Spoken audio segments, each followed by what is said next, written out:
Operating সিস্টেমের update এটা যেন একটা আতঙ্কের নাম।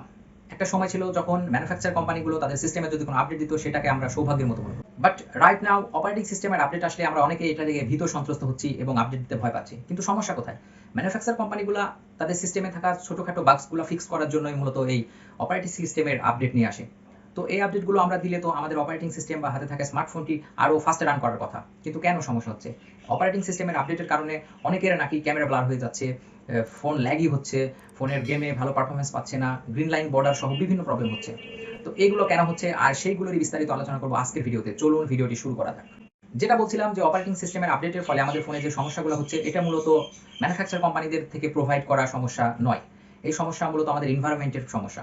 আমরা যেই পরিবেশে আমাদের ফোনকে আপডেট করি সেই পরিবেশটাই আসলে ঠিক নয়।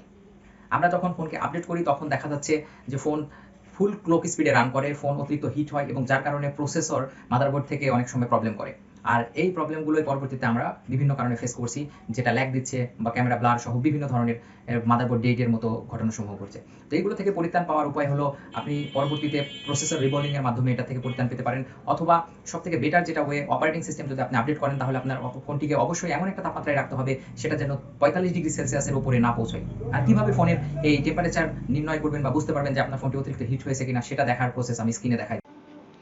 মোবাইলের তাপমাত্রা পরিমাপ করার জন্য অনেক অ্যান্ড্রয়েড সফটওয়্যার রয়েছে, তবে তার মধ্যে সবথেকে ইউজার ফ্রেন্ডলি এবং সিম্পল ইউআই সেটা আমার মনে হয়েছে যে অ্যাপসটা, সেটাই আপনাদের দেখাবো।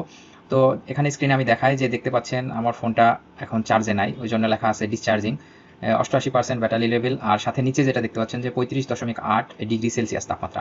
তো আমি ভিডিওতে বলছিলাম যে এটা যেন 45 ডিগ্রি সেলসিয়াস না হয়, যদি হয় তাহলে ফোনটা ইউজ না করে রেখে দেবেন। তো এই সফটওয়্যারটা ডাউনলোড করার জন্য আপনাদের যাইতে হবে প্লে স্টোরে।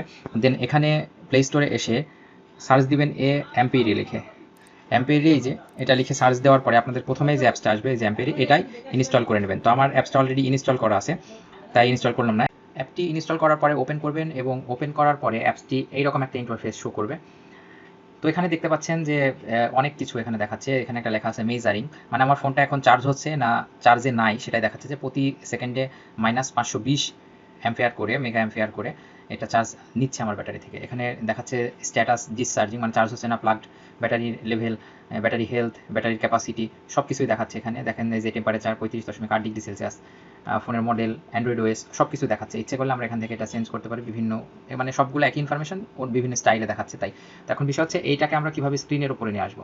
আমি যেভাবে দেখালাম এইভাবে কীভাবে নিয়ে আসবো। তো এখানে আমরা সচরাচর আমাদের ফোনে ম্যাক্সিমাম সকলের ফোনে বা বিভিন্ন ম্যানুফ্যাকচার ব্র্যান্ডে আমরা এইভাবে লঞ্চারের হোম স্ক্রিনে এরকমভাবে চাপ দিয়ে ধরলে উইডগেটস বলে একটা এরকম একটা মেনু থাকে। তো সেখান থেকে আমরা আমাদের ফোনে বিভিন্ন ধরনের শর্টকাট স্ক্রিনের উপর নিয়ে আসতে হয়। তো এই দিকেই এইখানে আপনারা একটু খুঁজবেন বিভিন্ন ফোনে, আমি Xiaomi ফোন ইউজ করছি তো সেখানে এইরকম, অন্য ফোনে অন্যরকম হবে। তো এখানে একটু খুঁজলে আপনারা দেখতে পাবেন যে এমপিরি বলে একটা যেরকম কিছু অপশন আছে, উইডগেটস আছে। তো এখান থেকে আপনারা চাইলে বিভিন্ন শর্টকাটস ইউজ করতে পারেন, যেমন battery level, battery temperature, charging volt, charging status, অনেক কিছু। তো এখান থেকে আমি হচ্ছে যে যেটা সিলেক্ট করছি সেটা হচ্ছে যে এটা সিলেক্ট করে হোম স্ক্রিনে নিয়ে আসবেন। এইভাবে নিয়ে এসে এটাকে আবার একটু ছোটো বড়ো করা যায় ইচ্ছে মতো। তো আমি এইরকমভাবে রাখছি, এখানে রাখলে আপনারা বুঝতে পারবেন এবং এটা হোম স্ক্রিনে আমার মতো করে এইভাবে রাখতে পারেন। এখানে দেখতে পারবেন যে আপনাদের ফোনের তাপমাত্রা কত।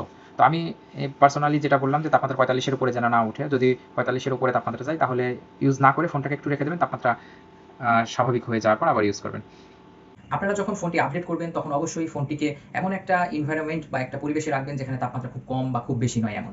তো সেই ক্ষেত্রে আমি যে বিষয়টা রেকমেন্ড করব, যদিও বিষয়টা একটু ফানি লাগে, বাট বিষয়টা এইরকম যে আপনি যদি এটা ইউজ করেন তাহলে অবশ্যই আপনার হেল্প হবে। আর সেটা হচ্ছে আপনি ফোনটি যখন আপডেট করবেন তখন ফোনটিকে সাময়িক সময়ের জন্য ডিপ ফ্রিজের নর্মাল অথবা ডিপে রাখতে পারেন। আমরা জানি যে রেফ্রিজারেটরে দুইটা পার্ট আছে, একটা নর্মাল টেম্পারেচার আর একটা হচ্ছে ডিপ টেম্পারেচার। তো আপনি একটা পলিতে আপনার ফোনটা রেখে দেন সেটাকে নর্মাল টেম্পারেচারের পার্টে রাখতে পারেন কিছুক্ষণের জন্য, তাহলে আপনি দেখবেন যে ফোনটা অতিরিক্ত হিট হচ্ছে না।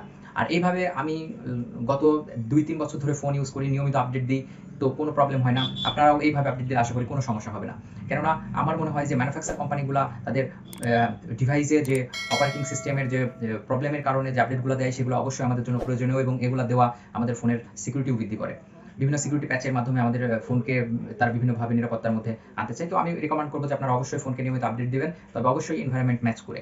এমন একটা এনভায়রনমেন্ট ক্রিয়েট করবেন বা রাখবেন আপনার ফোনটাকে যেন সেখানে অতিরিক্ত তাপ না আসে এবং আপনার ফোনটা যেন অবশ্যই অতিরিক্ত গরম না হয়। আশা করি এইভাবে আপনারা যদি ফোনটি আপডেট করেন তাহলে অবশ্যই আপনাদের ফোনে কোনো প্রবলেম হবে না।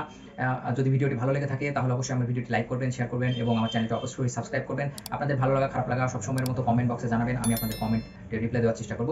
সে পর্যন্ত সকলে ভালো থাকুন, নতুন ভিডিওতে দেখা হবে, বাই।